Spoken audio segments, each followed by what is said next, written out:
What's up, guys? I'm Daigo, and this is Daigotaku. Thank Christ I'm finally able to do these again! Anyway, let me be extremely clear here. I like Overlord. I am a fan of it. But anyone who thinks it is above scrutiny will not get any sympathy from me. It's my opinion. I can express it, and you can't do shit about it. Besides, it's not like anyone's forcing you to listen to me talk about it. So get those sticks out of your asses and give me a chance to explain myself. Alright? That all being said, Overlord is not a perfect series, nor is it meant to be. However, I found issue with it that I think kept it from being great. This video is meant to express my gripes so far and how these problems can be fixed. If you disagree for whatever reason, be my guest and express it down below. But don't be a dick about it. Massive spoilers ahead, so if you haven't read the novels or manga, or even watched the anime, which was my way of getting into it, go do any of those now and get back to me. It's highly likely this video isn't going anywhere anyway. Now, without further ado, let's begin my mini diatribe on why Overlord is overrated. Number 1.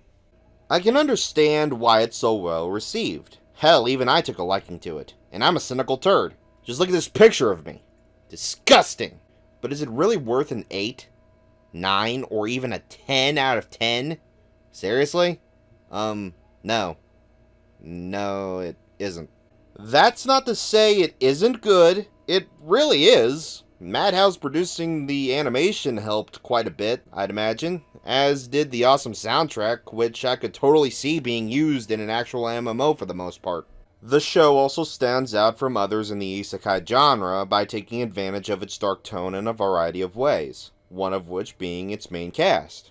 Though the residents of Nazarick seem stereotypical at first, they are made that way by design, and quite literally too. The players that created them practically put parts of themselves in these NPCs, from their personalities to their interests. One of the biggest examples of this would be Shaltir, who was made by the supremely perverted Perry. I'm not saying the full name, I'd bite my tongue off if I tried. The most lighthearted part of Shaltir's character would be her love-hate relationship with Ara, due to both their creators being siblings. But her overall design and personality really paint a picture of how much of a sicko Perry could be. He not only cranked her horniness levels up to 11, but given what was revealed about her in the first season, I'm going to take a wild guess that Perry likes them on the younger side. Of course, he tried to mask this a bit by making her real form a blood-sucking monstrosity, but we all know better, don't we, Google Images? We see similar developments in some of the other NPCs that give us a small but definitive look into what the guild was like in its heyday. It brings a surprising amount of depth I never thought was possible in a show like this, and it really made me like Ainz as a character all the more as well. Speaking of Ainz, let's talk about how he's the best OP character to come out of anime that isn't Saitama. Despite being so powerful, Ainz brings a great deal of relatability to the show that balances out the action and more macabre elements of the series. The first episode even has him just hanging out in the guild hall, remembering the good times, all the while feeling frustrated at their game's inevitable shutdown. In what are supposed to be Yggdrasil's final moments, he gathers several of the NPCs into the throne room, messes with Albedo's bio a bit to make her fall in love with him, and just getting as much fun out of the game as he can before he's forced out. Though it has some comedy strung in, it doesn't make the moment any less somber. It speaks volumes about Ainz without him really doing anything of consequence yet. If anyone has played an RPG game of any kind before, especially an MMO, I'm sure they would find this extremely understandable.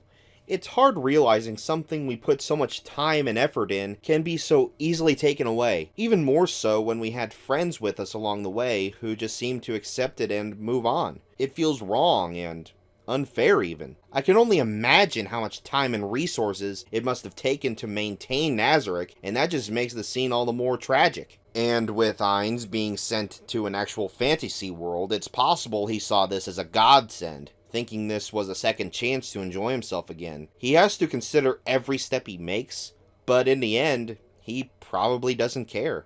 He could just be happy he gets to continue playing as his character and at the prospect of meeting others like him. All of this culminates into the ultimate humanizing factor in the series. And the dude is a fucking skeleton. So, let me ask you this. How did they screw that up?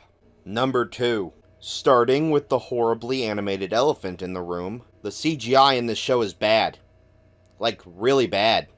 Like, makes me want to throw a chair out the window bad. That's not to say it wasn't needed at times, such as certain crowd shots or those skeletal dragons that show up in the first season, but being used for pivotal action scenes involving a singular character is where I have to draw the line. You could argue it was a stylistic choice to make the show feel more like a game, but that argument holds very little water in regards to the story being set in an actual fantasy realm and not a fucking game. Most of the other characters, especially the villains, are pretty weak in terms of development. I can understand many of them following certain tropes and all that, but unless you make the villains interesting and able to at least put up a decent fight against the main characters, I'm not going to be invested in those fights. The worst part about it is how they build up some of these characters, especially in the second season where it just ends with them dying almost immediately when they're ready to fight. Maybe I'm missing something, but it just feels kind of cheap to me. Anyway, let's move on. Number 3. It's highly possible the show will improve in its upcoming 3rd season, but just for reference, here are some things I think can be changed for the better. For starters, Madhouse needs to stop using so much CGI, especially on Ainz. Just no. Stop it. Secondly, they can have characters talk if they want, but they should put in some more action or at least make the conversations worth listening to. I know they're trying to make it feel like an RPG, however, some of these scenes straight up push it a little too far for my liking and are borderline boring. Thirdly, actually do something with the villains too, damn it. Don't be like Deadpool. Deadpool's villains sucked ass. Possibly in the literal sense too, since Deadpool's kind of into that sort of shit. Make them interesting for God's sake. Don't just use them for kill fodder. Anyway, I was going to talk about how the characters refer to their classes. However, I believe it to be a minor problem. And the second season handled my issue with it fairly enough. So they're on the right track with that at least.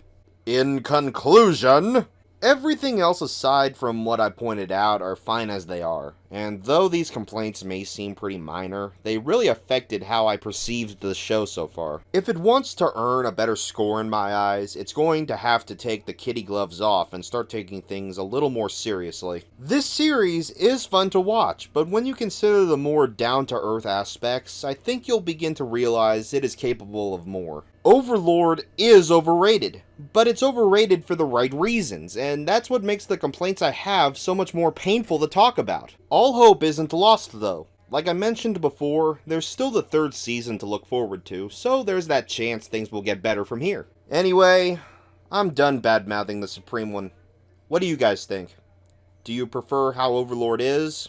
Do you have your own gripes with it that I didn't think of? What's your take on the series? Be sure to tell me down below. Let's get a discussion going.